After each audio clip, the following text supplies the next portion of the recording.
ఓం నమో వెంకటేశాయ. అఖిలాండకోటి బ్రహ్మాండ నాయకుడైన శ్రీ శ్రీనివాస పరబ్రహ్మ యొక్క దివ్యానుగ్రహ విశేషం చేత తిరుమల తిరుపతి దేవస్థానం వారు అనేక ధార్మిక కార్యక్రమాలు నిర్వహిస్తున్నారు.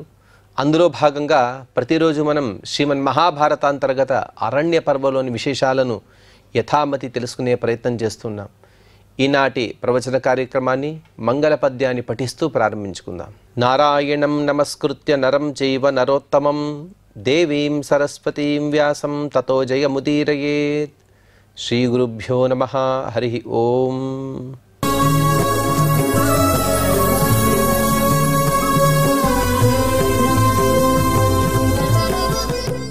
మార్కండేయ మహర్షి గారు తనకన్నా చిరంజీవిగా ఉన్నవారి యొక్క వివరాలను తెలుపుతూ అందులో భాగంగా ఇంద్రద్యుమ్న అనే ఒక గొప్ప రాజుగారి కథను చెబుతూ ఉన్నారు. ఇంద్రద్యుమ్నుడు తను బహుకాలం వరకు కూడా స్వర్గంలో నివాసం ఉన్న తర్వాత తన పుణ్యమంతా తీరింది అయిపోయిందని కిందికి వచ్చాడట. వచ్చి తనకన్నా చిరంజీవులను వెతుకుతూ మార్కండేయ మహర్షి గారిని, తర్వాత ప్రావాకరణ అనే ఒక గుడ్లగూబని, తదుపరి నాడీజంగం అనే ఒక బకపక్షిని, చివరికి ఆకూపార అనే ఒక కూర్మం తాబేలు దగ్గరికి వచ్చారు. వచ్చి అనగా వీరందరూ వచ్చారు. వీరందరూ కూడా అక్కడ మాట్లాడుకుంటున్నారు. పరస్పరంగా మాట్లాడుకుండే సందర్భంలో ఆ ఇంద్రద్యుమ్న మహారాజు తన గురించి పరిచయం చెప్పుకొని, నేను ఇంద్రద్యుమ్న మహారాజుని, నన్ను నువ్వు తెలుసుకోగలవా, నేనెవరో గుర్తుపట్టగలవా అని అడిగాడట. అందుకు ఆ తాబేలు చాలా ఆనందంతో మాట్లాడుతుంది. సముహూర్తం ధ్యాత్వా బాష్ప సంపూర్ణనయనః ఉద్విగ్న హృదయో వేపమానో విసంజ్ఞకల్పః ప్రాంజలిరబ్రవీత్. కాసేపు ఆలోచించింది ఆ తాబేలు కూడా, ఎందుకంటే కాస్త వయసు అయిపోయింది కదా. అందుకోసం కాస్త ఆలోచించిన తర్వాత గుర్తుకు వచ్చింది. ఎప్పుడైతే ఇంద్రద్యుమ్న మహారాజు గుర్తును అనగా ఇంద్రద్యుమ్న మహారాజుని గుర్తుపట్టిందో వెంటనే కళ్ళ నుండి ఆనంద బాష్పాలు కారుతున్నాయి ఆ తాబేలుకి. ఉద్విగ్న హృదయ, ఆనందంతో కూడిన మనస్సు కలిగినదై, వేపమాన, ఆనందంతో పులకరించిపోతోంది, కాస్త అలా వణుకుతూ ఉంది అంత ఆనందంతో. విసంజ్ఞకల్ప, తర్వాత తేరుకుని తను ప్రాంజలి, రెండు చేతులను జోడించి మాట్లాడుతుంది. కిమహమేనం న ప్రత్యభిజ్ఞాస్యామి ఇహ అహన్యేన సహస్రకృత్వశ్చితిషు యూపాః ఆహితాః అని చెబుతోంది ఆ తాబేలు. ఇతన్ని నేను గుర్తు పట్టకుండా ఎలా ఉండగలను? ఎందుకు అంటే ఎంతో గొప్ప దానాలు చేసినటువంటి రాజుగారు, ఎన్నో ధర్మకార్యాలను చేశాడు.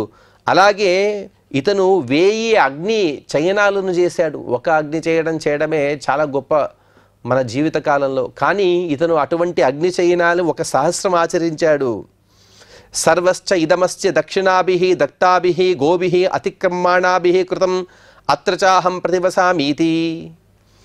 ఇతను ఎన్ని గోదానాలు చేశాడంటే ఈ ప్రాంతమంతా కూడా, అనగా దాదాపుగా హిమాలయ ప్రాంతం అని అనుకోవచ్చు. ఎందుకంటే మార్కండేయ మహర్షి గారిని తీసుకుని అశ్వరూపంగా ఈ ఇంద్రద్యుమ్నుడు ఈ హిమాలయ ప్రాంతానికి వచ్చాడు. కాబట్టి ఈ హిమాలయ ప్రాంతంలో ఇతని పేరుతోనే ఉండేటువంటి ఈ ఇంద్రద్యుమ్న అనే సరస్సు, ఇదే ప్రాంతంలోని ఎన్నో గోవులను సహస్రాలు, వేలలు, లక్షలు, కోట్ల సంఖ్యలో దానం ఇచ్చాడు.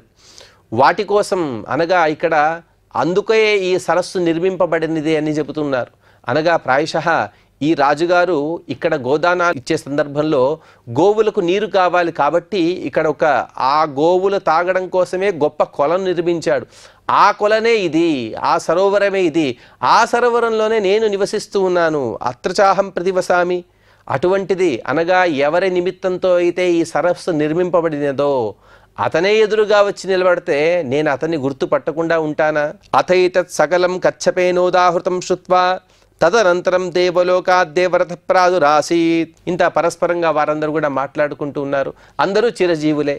ఎంతో కాలం నుండి మార్కండేయ మహర్షి గారికే గొప్ప వయస్సు ఉంటే వారికన్నా పెద్ద వయస్సు కలిగినటువంటి ఈ పక్షులు, అలాగే తాబేళ్ళు, ఇవన్నీ కూడా ఉన్నాయి. అలాగే ఇంద్రద్యుమ్న మహారాజు, వీరందరూ కూడా ఆ విధంగా మాట్లాడుకుంటే ఉండే సందర్భంలో ఉన్నట్టుండే దేవలకు నుండి గొప్ప రథం కిందికి దిగినది. వాచశ్చశ్రూయంతే, అలాగే అశరీరవాణి కూడా వినబడుతుంది. ఇంద్రద్యుమ్నం ప్రతి ప్రస్తుతస్తే స్వర్గో యథోచితం స్థానం ప్రతిపద్యస్వ కీర్తిమానస్య వ్యగ్రో యాహీతి. ఓ ఇంద్రద్యుమ్న మహారాజా, నీకింకా పుణ్యం ఉంది అంటే ఇంతవరకు కూడా పుణ్యం అయిపోయిందేనే దేవతలందరూ కూడా స్వర్గం నుండి నిన్ను పంపివేశారు. కానీ అలా కాదు, ఇంకా నీ పుణ్యం ఉంది. ఎందుకంటే నీ పుణ్య ప్రభావం వల్లనే ఇంతమంది ఇక్కడ బతికి ఉన్నారు కదా. అందుకోసం ఇక మరొకసారి నీవు స్వర్గానికి రావాల్సి ఉంటుంది.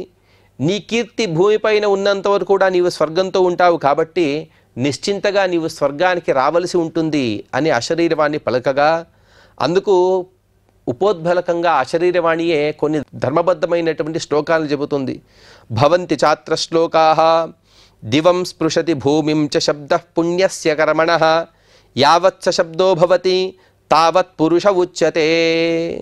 మనుష్యులు ఎన్ని పుణ్యకార్యాలైతే చేస్తారో ఆ పుణ్యకార్యాల యొక్క చర్చ జరుగుతూ ఉన్నంత వరకు కూడా వారు స్వర్గంలో నివసిస్తారు. ఉదాహరణకి ఏదో కృతయుగంలో రామచంద్ర పరబ్రహ్మ ఒక గొప్ప అశ్వేధ యాగాన్ని చేశాడని మనం అనుకుందాం.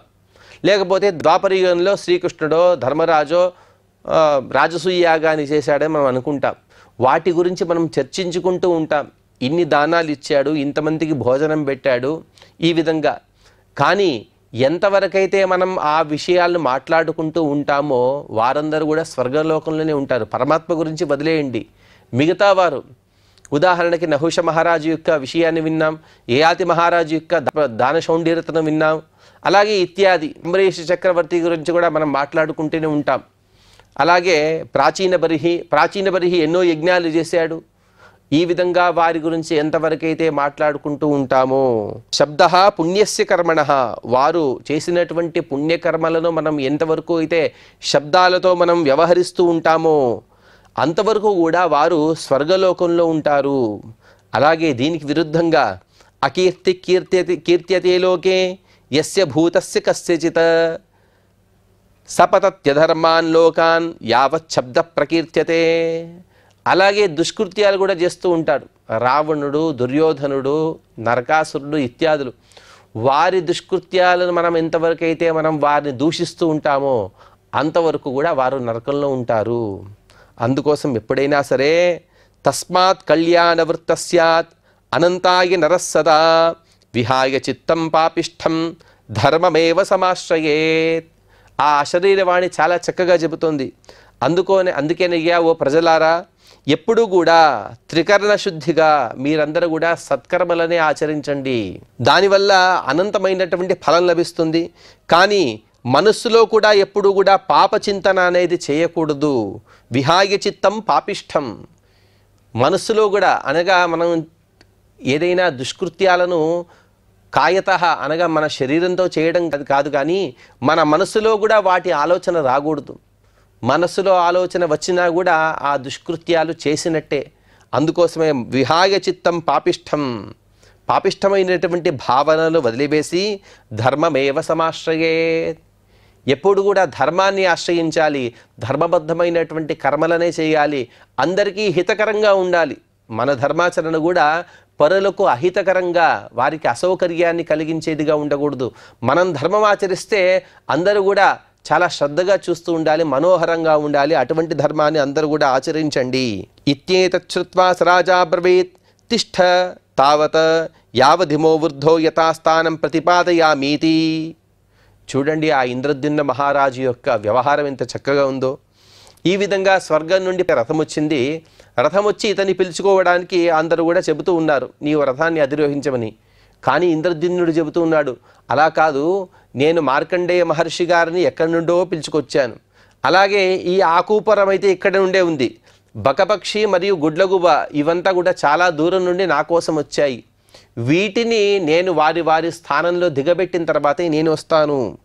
తిష్ఠ, అంతవరకు కూడా మీరు ప్రతీక్ష చేయండి అని తన రథంలోనే, తన కోసం ఏ రథం అయితే వచ్చిందో స్వర్గానికి తీసుకువెళ్ళడానికి అదే రథంలోనే సమాం ప్రావారకరణం చ ఉలూకం యథోచితే స్థానే ప్రతిపాద్య తేనేవయానేన సంస్థితో యథోచితం స్థానం ప్రతిపేదే. మార్కండేయ మహర్షి గారు చెబుతున్నారు. ఆ విధంగా పలికిన తర్వాత ఇంద్రద్యుమ్న మహారాజు ప్రావాకరణం అనే ఉలూక పక్షిని మరియు నన్ను వీరిద్దరిని కూడా యథోచితమైనటువంటి స్థానాల్లో మమ్మల్ని దిగబెట్టిన తర్వాతే తను స్వర్గానికి వెళ్ళాడు. తన్మయానుభూతం చిరంజీవినే దృశమితి చిరంజీవిన ఈ దృశమిది పాండవానువాచ మార్కండేయ. ఈ విధంగా నాకన్నా గొప్ప వయస్సు కలిగిన వారితో నేను ఇటువంటి అనుభవాన్ని పొందాను, ఈ విధంగా సజ్జన సాంగత్యం అనేది నాకు కూడా కలిగింది అని చెప్పిన తర్వాత పాండవాశ్చ ఊచుహు, పాండవులు చెబుతున్నారు, సాధు శోభనం భవతాకృతం రాజానం ఇంద్రద్యుమ్నం స్వర్గలోకాచ్యుతం స్వే స్థానే ప్రతిపాదయత ఇత్యేతదాన బ్రవీత్ అసౌరను దేవకీ పుత్రేణాపి కృష్ణేన నరకే మజ్జమానో రాజర్షి నృగః తస్మాత్ కృచ్ఛ్రాత్ పునః సముద్ధృత్య స్వర్గం ప్రాపిత ఇతి. ఓ మహారాజా, ఓ మార్కండేయ మహర్షి, మీరు చాలా మంచి పనిని చేశారు. సాధు శోభనం, మీరు చేసినటువంటి కర్మ ఇది చాలా ఉత్తమమైనటువంటి కర్మ. ఎందుకంటే స్వర్గలోకం నుండి తన పుణ్యమంతా కూడా అయిపోయిందనే భావనతో స్వర్గం నుండి చ్యుతుడైనటువంటి ఆ ఇంద్రద్యుమ్న మహారాజుకి మరొకసారి స్వర్గవాసాన్ని కల్పించారు కదా. అనగా ఆ ఇంద్రద్యుమ్నుడు అకస్మాత్తుగా మార్కండేయ మహర్షి గారి దగ్గరికి వచ్చి నాకెవరో తెలియదు అని అతన్ని అలాగే పంపేసి ఉంటే ఇంద్రద్యుమ్నుడు స్వర్గానికి వెళ్ళేవాడు కాదు. కానీ అతనికి స్వర్గవాసం ఉందని తెలుసు మార్కండేయ మహర్షి గారి. అతను పునః స్వర్గానికి ఎలా చేరుకోవాలో అనే ఉపాయాన్ని తెలిసిన వారు కాబట్టి అటువంటి కర్మలనే అతన్ని హిమాలయ పర్వతానికి తీసుకువెళ్ళడం, అక్కడ ఒక గుడ్లగూబును అలాగే బకపక్షిని, చివరికి ఆ తాబేలు దగ్గరికి తీసుకువెళ్ళి ఆ ఇంద్రద్యుమ్న సరస్సు ద్వారా ఇతని గొప్పదనాన్ని ప్రపంచాన్ని మొత్తాన్ని కూడా తెలిపెట్టుగా చేసి మీరు అతనికి స్వర్గాన్ని చేకూర్చారు కదా. ఎంత మనోహరమైనటువంటి కథ ఇది, చాలా ఆనందంగా ఉంది అని. అదేవిధంగా మీలాగానే అదిగో ఎదురుగా కూర్చున్నాడు కదా సర్వకర్మ సాక్షి, సర్వకర్మకర్త, సర్వకర్మ కారయిత్ర, సర్వకర్మ ఫల భోక్త్ర, సర్వకర్మ ఫల భోజయిత్ర, అదిగో పరమాత్మ దేవకీ పుత్రుడు, దేవకీ నందనుడు శ్రీకృష్ణ పరమాత్మ ఇతను కూడా ఉన్నాడు కదా. ఇతను కూడా నరకంలో నలిగిపోతున్నటువంటి నృగమహారాజుని కూడా తను ఉద్ధరించి స్వర్గానికి తీసుకువెళ్ళాడని మేము విన్నాము. అంటే మార్కండేయ మహర్షి గారు ఏ విధంగా అయితే ఇంద్రద్యుమ్న మహారాజుకి స్వర్గవాసాన్ని చేకూర్చారో అదేవిధంగా కృష్ణ పరమాత్మ కూడా నృగమహారాజుకి నరకం నుండి స్వర్గానికి తీసుకువెళ్ళారు. ఈ కథ అంతా వింటూ ఉంటే ఏదో దేవతలు కాస్త కన్ఫ్యూజ్ అయ్యి అతని పుణ్యం అయిపోకపోయినా కూడా అతని పుణ్యం అయిపోయినట్టుగా అతన్ని కిందికి పంపివేసి ఇదంతా కూడా చాలా విచిత్రంగా అనిపిస్తూ ఉంటుంది. కానీ ఇంద్రద్యుమ్నుడు అలాగే స్వర్గంలో ఉండిపోతే అతని గొప్పతనం తెలిసిరాదు ఎవరికి కూడా. అందుకోసం అతన్ని ఒకసారి భూలోకానికి పంపించి భూలోకంలో ఉన్నవారు సశరీరుగా ఎవరు కూడా రాలేరు. కానీ ఇంద్రద్యుమ్నుడి యొక్క గొప్పతనం ఏమిటంటే ఒకసారి స్వర్గానికి వచ్చి పునః కిందికి వచ్చి తన కీర్తి ఎంత ఉందో తనే ప్రజలందరికీ కూడా తెలిసేట్టుగా చేసి ఇంకా తనకు స్వర్గవాస యోగ్యత ఉంది అని తెలపడం కోసం పరమాత్మ యొక్క సంకల్పానికి అనుగుణంగా వీరందరూ కూడా ఇటువంటి ఒక గొప్ప నాటకానికి తెరదీశారు అని మనం ఈ వృత్తాంతం ద్వారా తెలుసుకోవచ్చు. ఇక్కడికి ఈ విధంగా ఇంద్రద్యుమ్నుని యొక్క కథను చెబుతూ 199వ అధ్యాయాన్ని పూర్తి చేసుకుని 200వ అధ్యాయాన్ని మనం ప్రారంభించుకోబోతున్నాము. అందులో దానాల యొక్క మాహాత్మ్యాన్ని మహర్షి గారు చెబుతూ ఉన్నారు. వైశంపాయనువాచ శ్రుత్వా స రాజా రాజర్షి ఇంద్రద్యుమ్నస్య తత్తదా మార్కండేయాన్ మహాభాగాత్ స్వర్గస్య ప్రతిపాదనం. వైశంపాయన మహర్షి గారు చెబుతున్నారు, ఓ జనమేజయ, మార్కండేయ మహర్షి గారు ఈ విధంగా ఇంద్రద్యుమ్ని యొక్క స్వర్గ ప్రతిపాదన వృత్తాంతాన్ని మొత్తాన్ని కూడా తెలిపారు. తెలిపిన తర్వాత పాండవులందరూ కూడా మార్కండేయ మహర్షి గారిని ప్రార్థిస్తూ ఉన్నారు. యుధిష్ఠిరో మహారాజా పునః పప్రచ్ఛ తమ్మునిం కీదృశీషు హ్యవస్థాసు దత్వా దానం మహామునే ఇంద్రలోకం తనుభవేద్ పురుషస్తద్బ్రవీహిమే. యుధిష్ఠిరుడు తను ప్రశ్నిస్తూ ఉన్నాడు, ఓ స్వామి, ఓ మార్కండేయ మహర్షి, ఏ పుణ్య సమయంలో ఎటువంటి అవస్థలలో ఏ పదార్థాన్ని మనం దానం చేస్తామో తద్వారా ఎటువంటి స్వర్గాన్ని మనం పొందగలమో అదంతా కూడా మాకు వివరించండి అని మార్కండేయ మహర్షి గారిని వేడుకున్నాడు. గార్హస్థ్యేప్యథవా బాల్యే యౌవనే స్థవిరే పివా యథాపాలం సమాశ్నాతి తథాత్వం కథయస్వమే. అసలు దానానికి ప్రత్యేకమైనటువంటి ఒక అవస్థ అనేది లేదు. అనగా వీరు దానం చేయాలి, వీరు దానం చేయకూడదు అనే విషయం ఎక్కడా కూడా లేదు. కొందరు చెబుతూ ఉంటారు బ్రహ్మచారులు దానం చేయకూడదని. కానీ కౌమారాత్ ఆచరేత్ ప్రాజ్ఞ అని ప్రహ్లాదుడు చెప్పిన విధంగా చిన్నపిల్లలుగా ఉన్నప్పుడే మనం దానం అనేది పిల్లలకు అలవాటు చేయాలి. మన ఇంటికి ఎవరైనా వస్తే వారికి దక్షిణ తాంబూలాలు మనం ఇవ్వడం కన్నా, మనకన్నా పెద్దవారు ఉంటే వారి ద్వారా ఇప్పించడం కన్నా, మనకన్నా చిన్నవారి ద్వారా కూడా మనం ఇప్పిస్తే వారికి కూడా అది అలవాటు అవుతుంది. అందుకోసమే గృహస్థుడైన బాలుడైన ఇక్కడ బాల్యావస్థలో కూడా దానం చేయవచ్చు, యవనావస్థలో, అలాగే ముదిమి ఆ సందర్భంలో కూడా ఎటువంటి దానాలు చేయాలి, తద్వారా ఎటువంటి స్వర్గాలను పొందవచ్చు అని అడగగా అందుకు మార్కండేయ మహర్షి గారు సమాధానం ఇస్తున్నారు. వృథా జన్మాని చత్వాని వృథా దానాని షోడశ వృథా జన్మ హ్యపుత్రస్య ఏ చ ధర్మ బహిష్కృతాః. ఇంకొక శ్లోకాన్ని కూడా ఏకాన్వయంతో మనం విందాము. పరపాకేషు ఏష్టంతి ఆత్మార్థే చ పచేత్తు యః పర్యష్టంతి వృథా యత్ర తద సత్యం ప్రకీర్త్యతే. ఓ ధర్మరాజా, 4 విధాలైన జన్మ ఇది వ్యర్థము. 16 దానాలు వృథా, సంతానం లేని వారి జన్మ కూడా వృథా, ధర్మంచే ఇవంతా కూడా బహిష్కరింపబడనివి. ఇటువంటి జన్మలు ఎవరు కూడా పొందకూడదు. అనగా 4 జన్మలు ఏవి వృథా, 16 దానాలు ఏవి వ్యర్థము అనే విషయాన్ని తర్వాత చెప్పబోతూ ఉన్నారు. లోకంలో ధర్మ విషయంగా మనం పరిశీలిస్తే 4 జన్మలు ఉంటాయట. అవి ఏమిటి అంటే పుత్రహీనులు, సంతానమే ఉండదు, ఆ సంతానం లేకుండా చాలా ఇబ్బందులు పడుతూ ఉంటారు. అటువంటి వారి జన్మ కూడా చాలా వ్యర్థంగా మనం భావిస్తూ ఉంటాం. కానీ ఇంతకుముందు కూడా మనం మహాభారతంలోనే ఒక 2-3 సార్లు మనం ప్రస్తావన చేసుకున్నాం. అపుత్రస్య గతిర్నాస్తి అనే వాక్యానికి మనం చక్కగా వివేచన చేసుకోవాలి. ఎవరైతే సంతానాన్ని పొంది ఉండరో వారు తమ బతికినంత కాలం వరకు కూడా అనేక ధర్మాలను చేస్తే వారు కూడా మోక్షాన్ని పొందవచ్చు. పుత్రుల ద్వారానే మాత్రం కాకుండా అటువంటి వారు కూడా మోక్షాన్ని పొందవచ్చు. కానీ పుత్రుల ద్వారా పొందడం అనేది కాస్త సులభతరము, అలాగే ఆనందదాయకం కూడా ఉంటుంది. అందుకోసం పుత్రహీనులుగా మాత్రం పుట్టకూడదు. ఇంకొక విషయాన్ని కూడా చెబుతారు. ధర్మభ్రష్టులు, బహిష్కృతులు, వారు ధర్మాన్ని ఆచరించరు కాబట్టి అలాగే అధర్మాన్ని కూడా ఆచరిస్తూ ఉంటారు. అందుకోసం ఏం చేస్తారంటే చుట్టుపక్కల ఉన్నవారు వీరిని బహిష్కారం వేసేస్తారు. అనగా వారింటికి ఎవరు వెళ్ళరు, వీరిని ఎవరింటికి రానియరు. ఆ విధమైనటువంటి బహిష్కరణ అనేది పూర్వకాలంలో ఉండేది. అనగా ఎవరైతే అధర్మ మార్గంలో ఉండేవారో వారిని బహిష్కరించేవారు. ఆ బహిష్కరణ పొందిన వారు వారి జన్మ కూడా వ్యర్థము. ఇంకొకరుంటారు పరపాకేషు ఏష్టంతి, ప్రతిరోజు కూడా ఇంకొకరి ఇంటికి వెళ్ళి భోజనం చేయడం, పరాన్నాన్ని భోజనం చేయడం, ఒకరోజు కూడా తన ఇంట్లో భోజనం తినకపోవడం. దానికి 2 కారణాలు. ఒకటి చేసుకోవడానికి బద్ధకం, ఇంకొకటి పిసినారితనం. ఈ 2 కారణాల వలన ఎవరైతే ప్రతిరోజు కూడా పరపాకం, ఇంకొకటి కారణం కూడా మనం చెప్పుకోవచ్చు, లాలప్యతనం ఉంటారు, అనగా జిహ్వా చాపల్యం. ఆ జిహ్వా చాపల్యం వలన కూడా అక్కడికి వెళ్తే ఇన్ని రుచికరమైనటువంటి భోజనాలు తినవచ్చు అనే జిహ్వా చాపల్యం చేత పరాన్నాన్ని తినడం కోసం ఎవరైతే తహతహలాడిపోతూ ఉంటారో వారి జన్మ కూడా వ్యర్థము. శాస్త్రం కూడా పరపాకాన్ని నిషేధిస్తుంది. అలాగే దేవతలకు దేవ పూజ చేయకుండా, అతిథి పూజ చేయకుండా కేవలం తన కోసం మాత్రమే తను వండుకుని భోజనం చేసేవారు, ఈ భోజనాన్ని అసత్ అని శాస్త్రం చెబుతుంది. పర్యష్టంతి వృథాయత్ర తదసత్యం ప్రకీర్త్యతే, దాన్ని అసత్యము అని చెబుతారు. అటువంటి భోజనం కూడా చేయకూడదు.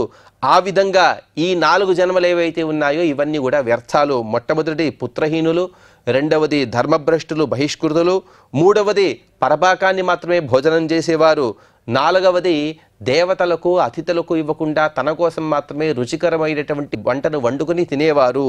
ఇవన్నీ కూడా అసజ్జన్మలు, ఇవన్నీ కూడా మంచి జన్మలు కావు. తద్వారా నరకాన్ని పొందుతారు.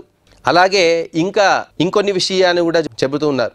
ఆరూఢపతితే దత్తం అన్యాయోపహృతం చయత్ వ్యర్థంతు పతితే దానం బ్రాహ్మణే తస్కరే తథా. ఇంతకుముందు ప్రస్తావన చేశారు షోడశ దానాలు వ్యర్థాలు అని. ఆ షోడశ వ్యర్థమైనటువంటి దానాలు ఏమిటి అంటే మొట్టమొదటిగా ఆరూఢపతితము అని చెబుతారు. ఆరూఢపతితం అంటే ఒకసారి పైకెక్కి మరొకసారి కిందికి దిగినవాడు అని అర్థం. దాని ధర్మశాస్త్రంలో చక్కగా నిర్వచిస్తూ ఆరూఢో నైష్టికం ధర్మం యస్తు ప్రత్యవతే పునః ప్రాయశ్చిత్తం నతస్యాస్తి ఏన శుద్ధేత్ స ఆత్మః. ఒకడుంటాడు, వాడు ఏదో ఒక కారణం చేత ఒక ఆశ్రమాన్ని పొందుతాడు, లేకపోతే ఒక ధర్మాన్ని తను పరిగ్రహిస్తాడు. ఈ ధర్మాన్ని నేను ఆచరిస్తాను సంకల్పం చేసుకుంటాడు. కానీ ప్రత్యవతే పునః ఆ ధర్మం నుండి భ్రష్టుడైపోతాడు. ఎందుకంటే ఆ ధర్మాన్ని ఆచరించలేడు కాబట్టి.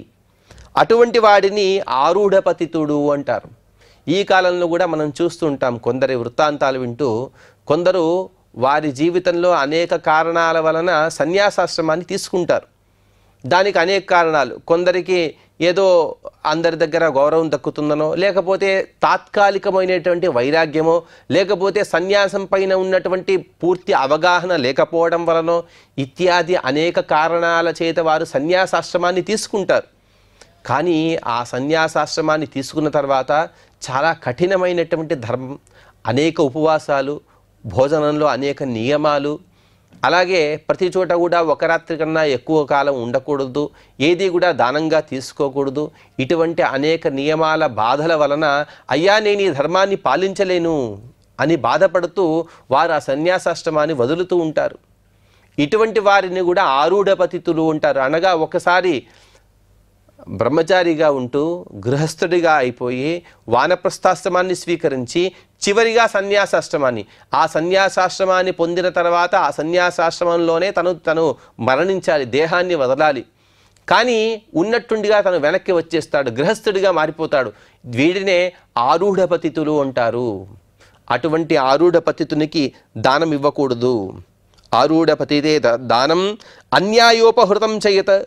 కోరికలు అక్రమార్జనతో చేసేటువంటి దానం ఇది కూడా వ్యర్థం. అనగా కొందరు దానం చేస్తూ ఉంటారు, దానం చేయడాని కోసమే వారు సంపాదిస్తూ ఉంటారు. వారికి దీనిలో ఒక గుణం ఏమిటి అంటే, దానం చేయాలనే వారి శ్రద్ధ అనేది మనం స్థుతించదగినదే.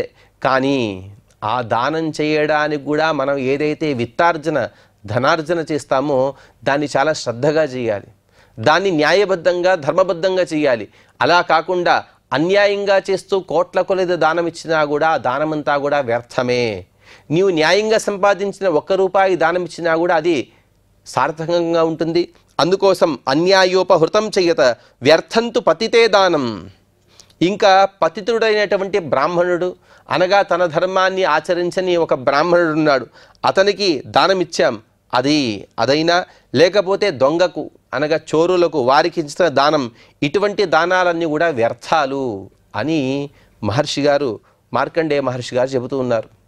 ఈ విధంగా వీరికి దానం ఇవ్వకూడదు అని చెబుతూ ఇంకా వీటి కొనసాగింపుగా అనేక విషయాలను చెప్పబోతూ ఉన్నారు.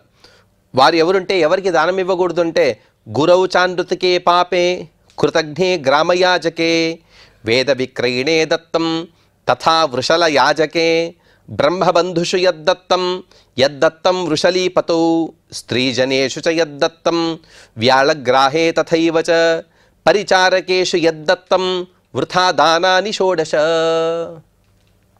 అనగా ఈ 16 దానాలు కూడా వ్యర్థము. వీరికి దానం ఇవ్వాలి అని ఎంతో తహతహ పడుతూ ఉంటాం. దానం ఇవ్వాలంటే కొందరికైతే దాన శౌండీరులుగా చెబుతూ ఉంటారు. ఏమి చేసినా కూడా దానం ఇచ్చే తర్వాత సత్కర్మను ఆచరిస్తూ ఉంటారు.